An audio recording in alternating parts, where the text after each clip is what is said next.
ಹೌದಲ್ಲ? ಏನಾಗ್ತದೆ ಇದರಿಂದ ತೊಂದರೆ? ನೀವೆಲ್ಲ ಏನು ಮಾಡ್ತಿರ್ತೀರಿ, ಪಬ್ಲಿಕ್ ಅಕೌಂಟ್ಗಳನ್ನ ಕ್ರಿಯೇಟ್ ಮಾಡ್ತೀರಿ.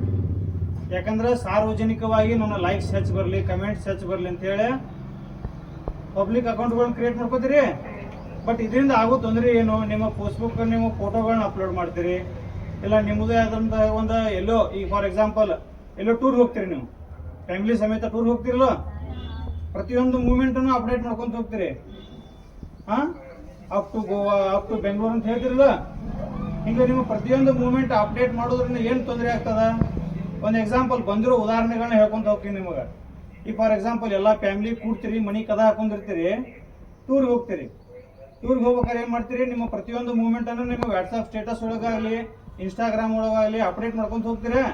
ಹಾಕ್ತಿರೋ ಸಹಜವಾಗಿ ಹಾಕಿರ್ತೀರಿ ಎಲ್ಲರೂ. ಏನಾಗ್ತದೆ ತೊಂದರೆ? ನಿಮ್ಮ ಸ್ಟೇಟಸ್ ಊರನವ್ರು ಯಾರು ನೋಡ್ತಾರೋ ಬಿಡ್ತಾರೋ ಗೊತ್ತಿಲ್ಲ, ಅದ್ರಾಗ ಒಬ್ಬ ಕಳ್ಳು ಮಾತ್ರ ಕರೆಕ್ಟ್ ನೋಡಿರ್ತಾನೆ. ಎಲ್ಲಾರು ಏನ್ ಮಾಡತ್ತಾರ, ಗೋವಾದಾಗ ಅದಾರ, ಇಲ್ಲ ಮುರುಡೇಶ್ವರದಾಗ ಅದಾರ, ಊರಾಗ ಯಾರಿಲ್ಲ, ಮನ್ಯಾಗ ಯಾರಿಲ್ಲ. ರಾತ್ರಿ ಏನಾಗಿರ್ತೈತಿ, ಮನಿ ಕದ ಹಾಕಿರ್ತೈತಿ. ಹೊಳ್ಳಿ ಬರೋದಾಗ ಮನಿ ಏನಾಗಿರ್ತೈತಿ. ಅದಕ್ಕೆ ಏನ್ ಮಾಡ್ರಿ ಬೇಡ ನಂಗಿಲ್ಲ. ತೋರಿಸ್ಕೊಳ್ಳೋದು ಎಲ್ಲಾರ್ದು ಒಂದು ಆಸೆ ಇರ್ತದೆ, ಮಾಡಕ್ ಬೇಡ ನಂಗಿಲ್ಲ. ಹೋಗಿ ಬಂದ ಮೇಲೆ ಮಾಡ್ರಿ. ಪ್ರತಿಯೊಂದು ನಿಮ್ಮ ಮೂಮೆಂಟ್ ನೀವು ಹೆಜ್ಜೆ ಇಡೋದನ್ನ ಒಂದು ಹೆಜ್ಜೆ ಹಿಂದಿಟ್ಟಿರ್ತೀರಿ.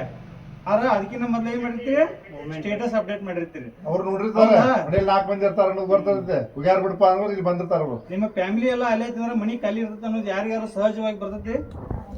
ಇನ್ನೊಂದು, ನಿಮ್ಮ ಫೋಟೋಗಳನ್ನ ಅಪ್ಲೋಡ್ ಮಾಡ್ತಿರ್ತೀರಿ. ಫಾರ್ ಎಕ್ಸಾಂಪಲ್ ಇತ್ತೀಚೆಗೆ ನೀವು ವಾಟ್ಸಪ್ದಾಗ ನೋಡಿರ್ಬೋದು, APK ಫೈಲ್ಗಳು ಅಂತ ಬರ್ತಾವ, ಗೊತ್ತೈತಿ? ಯಾವುದೇ ಕಾರಣಕ್ಕೂ ಜನಸಾಮಾನ್ಯರು APK ಫೈಲ್ ಯೂಸ್ ಮಾಡಕ ಅವಕಾಶ ಇಲ್ಲ. APK ಫೈಲ್ ಮಾಡೋದು ನಿಮಗೂ ಉಪಯೋಗನೂ ಇಲ್ಲ. ಸರ್ಕಾರದ ಅಪ್ಲಿಕೇಶನ್ಗಳನ್ನ ಮಾಡಾಕ APK ಫೈಲ್ಗಳನ್ನ ಏನ್ ಮಾಡ್ತಾರೋ ಆಗಬಾರ್ದು. ಅದಕ್ಕೆ ನೀವು ಯಾವುದೇ ಲಿಂಕ್ಗಳನ್ನ ಕ್ಲಿಕ್ ಮಾಡಬೇಕಿದ್ರು, ಯಾವುದೇ APK ಫೈಲ್ ಕ್ಲಿಕ್ ಮಾಡಬೇಕಿದ್ರು ವಿಚಾರ ಮಾಡಿ ಕ್ಲಿಕ್ ಮಾಡ್ರಿ. ಫಸ್ಟ್ ಮೊಬೈಲ್ ಯೂಸ್ ಮಾಡ್ತೀವಿ, ಸಟ ಒಂದು 10-20 ಮೆಸೇಜ್ ಬಂದೇ ಬಿಟ್ಟಿರ್ತಾವ. ನೀವು ವಿಚಾರ ಮಾಡೋದಿಲ್ಲ, ಇನ್ನು ಓದಬೇಕು ಓದಬಾರ್ದು. ಯಾವುದೋ ಡ್ಯಾನ್ಸ್ ಬಂದ್ಬಿಡಿ, ಯಾವುದೋ ಕಾಮಿಡಿ ವಿಡಿಯೋ ಬಿಡೋದು ಓದಿ ಬಿಡ್ತೀರಿ, ಹೌದಲ್ಲ? ಸಹಜವಾಗಿ ಓದ್ತೀರಿ. ಯಾರು ವಿಚಾರ ಮಾಡಿರಿ, ಇದು ಲಿಂಕ್ ಅದ್ರೊಳಗೆ ಅದ ಐತಿ ಅದ ಇಲ್ಲ ಅನ್ನೋದು ಮಾಡೋದು. ಅದಕ್ಕೆ ಏನು ಮಾಡಬೇಕು, ಯಾವುದೇ ಲಿಂಕ್ ಬಂದ ಕೂಡಲೇ ಮೊದಲು ವಿಚಾರ ಮಾಡಬೇಕು, ಆಮೇಲೆ ಓಪನ್ ಮಾಡಿದ್ರೆ ಮುಂದುವರಿಬೇಕು ಬಿಡಬೇಕು ಅನ್ನೋದು ವಿಚಾರ ಮಾಡಬೇಕು. ಎಲ್ಲವನ್ನೂ ತೆಗೆದು ನೋಡೋದಲ್ಲ. ಈಗ ಪ್ರತಿಫಲಿತವಾಗಿ ಹಂಗೆ ಬರತ್ತಾವ. ಈಗ ಇನ್ನೊಂದು ಸದ್ಯದ ಮಟ್ಟಿಗೆ ನಡೆಯಾಕತ್ತದ ಏನ, ಡಿಜಿಟಲ್ ಅರೆಸ್ಟ್ ಅಂತ ಬರ್ತೈತಿ. ಫೋನ್ ಹಚ್ತಾರೆ ನಿಮ್ಗೆ, ಪೊಲೀಸರೇ ಫೋನ್ ಹಚ್ತಾರೆ, ವಾಟ್ಸಪ್ ವಿಡಿಯೋ ಕಾಲ್ ಮಾಡ್ತಾರೆ.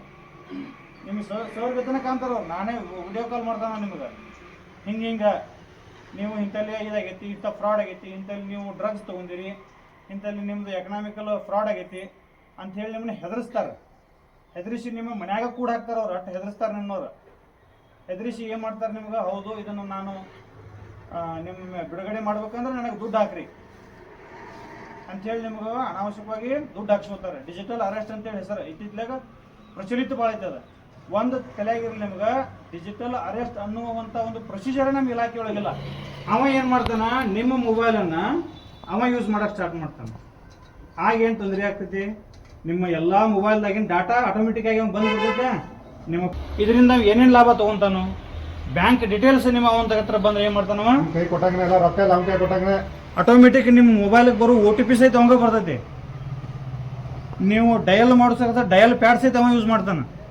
ಆಗೇನು ತೊಂದರೆ ಆಕೈತಿ, ನಿಮ್ಮ ಬ್ಯಾಂಕಿನಾಗಿಲೇ ದುಡ್ಡು ಹೋಗೋ ಸಂಭವ ಇರ್ತೈತಿ.